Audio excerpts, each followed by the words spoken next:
মাত্র 10 লাখ টাকায় তৈরি হলো দেশি প্রযুক্তির মিসাইল সিস্টেমযুক্ত মিলিটারি ড্রোন, যা দিয়ে জাতীয় বিজ্ঞান মেলায় আবারও বাজিমাত করল নরসিংদীর বিজ্ঞানীরা।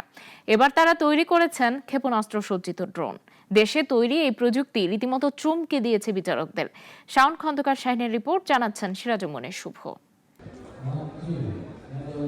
দেশে বসেই তৈরি করা সম্ভব অত্যাধুনিক প্রযুক্তি, সেই বিশ্বাস থেকেই নরসিংদীর তরুণ বিজ্ঞানী রাফি হোসাইনের নেতৃত্বে তৈরি হয়েছে মিসাইল সিস্টেমযুক্ত মিলিটারি ড্রোন, যা 40 কিলোমিটার রেঞ্জে কাজ করতে সক্ষম। রাফি হোসাইন গ্রিন ইউনিভার্সিটির ইলেকট্রিক্যাল ইঞ্জিনিয়ারিংয়ের ছাত্র। প্রযুক্তির প্রতি ভালোবাসা থেকেই গড়ে তুলেছেন Narsingdi science and robotics lab. তার নেতৃত্বেই তৈরি হয়েছে এই মিলিটারি ড্রোন। এর আগেও রাফি তৈরি করেছেন জায়ান্ট ড্রোন, আগুন নির্বাপক ড্রোন, ভূমিকম্প পূর্বাভাস ব্যবস্থা ও জেট ইঞ্জিন।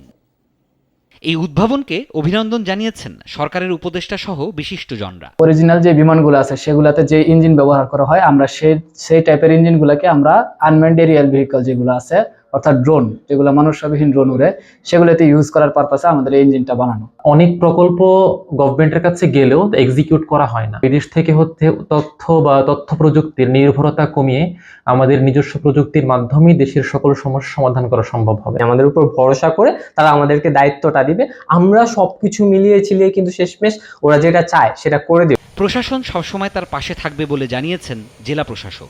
যে লেভেলের কাজ, সেই লেভেলে যদি সহযোগিতা করতে হয়, এটা আসলে আমাদের বিভিন্ন মিনিস্ট্রির মাধ্যমেই তাদের পৃষ্ঠপোষকতাটা বেশি জরুরি। বাংলাদেশের সামরিক বাহিনী যদি তাদের এই প্রযুক্তিকে কাজে লাগাতে চায় অথবা তাদেরকে ভবিষ্যতের জন্য গড়ে তুলতে চায়, তাহলে সেটা তাদের দৃষ্টিতে আনতে হবে, খুব ভালোভাবে আনতে হবে। এই উদ্ভাবন শুধু রাফির নয়, বরং নতুন প্রজন্মের জন্য পথ দেখানো এক দৃষ্টান্ত।